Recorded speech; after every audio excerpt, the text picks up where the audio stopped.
Hello and welcome to another update video about Bonk. Bonk is still in the sideways range, still moving in this triangle, but I shared with you yesterday that we could be working on the D wave element of this Elliott wave triangle. Yeah, such an Elliott wave triangle is an A, B, C, D, E structure.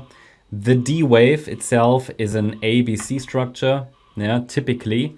And the D wave itself is likely still unfolding. All right, so that's sort of what I'm tracking at the moment. That is not high confidence because these structures within corrections, they tend to morph, they tend to change, but nevertheless, it is probably the most, it is for me the pattern that makes most sense at the moment.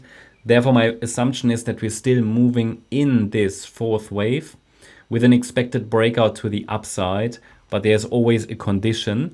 So I can tell you that this pattern that I'm tracking, which is a wave 4 triangle, this is going to break with a break below that C wave low at 214728. Below that level, however, the wave 4 could reset a bit lower because technically it's the 50% retracement that's relevant for such a fourth wave. It's at 198283. That's really the key level there. Against that level, the focus can still be on higher. And in the short term, I'm tracking this triangle. Yeah. So basically, even if we break the triangle to the downside, it could still be an overall fourth wave. Okay. So even, with a triangle, an expected breakout to the upside is always, it's in this case, the opposite side of the E wave. Yeah. That's the expected breakout direction. And then we should get into this sort of target resistance area up there. Specifically, the ideal target for the fifth wave would be the 349 to 50 level. However, I have to say that the fifth wave to the upside, it depends on where the fourth wave, specifically ends. That's not very much defined yet because it is possible that the wave E, for example, ends a little higher. It's not finished, right? And I have to measure it from the end point of the fourth wave. So still very much sideways, but it's quite a volatile range. The range is well defined. Yeah, check these purple trend lines, and this could turn into an impulsive reversal if we get one more high. Then it will be interesting because after the fifth wave to the upside, we can track a 3-wave pullback, which is here this circle wave 2 pullback. Wave 1 to the upside, wave 2 to the downside, and then we're typically looking for here the 78.6 retracement as key support. The thing is, this support area down there is not really so relevant right now.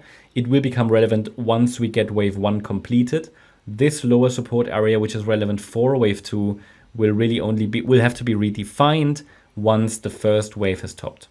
Then I can measure that length and we get a support area. I only showed it already now in case we break the upper support area, then this could act as additional support below, but is not reliable because the rally was only in 3 waves. I hope all of that makes sense.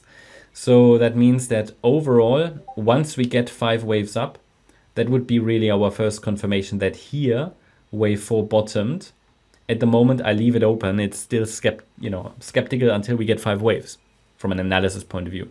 But basically there is a micro support area that can currently guide us, and as long as it's holding, one more high is expected. So that's the idea.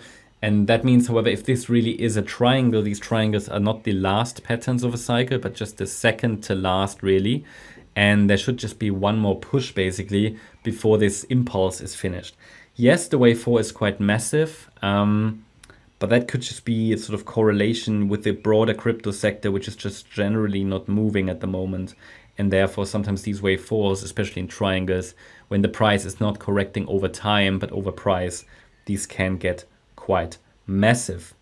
Yeah, that's currently what I'm tracking here for Bonk. The situation overall hasn't changed. Bear in mind, this week there's going to be some volatility, most likely. Today we already had PPI data that didn't really lead to anything. We've got Jerome Powell speaking, I think now, or in a, I think he's starting just now. And then we have tomorrow's CPI data, which should all lead to some, let's say, short-term volatility. So I keep you updated. Hope you liked the update. If you did, please hit the like button, leave a comment and subscribe. And if you really like the content, then please check out the channel membership. Also make sure that you follow us on Instagram and Twitter for additional content. Thanks a lot for watching. Bye-bye.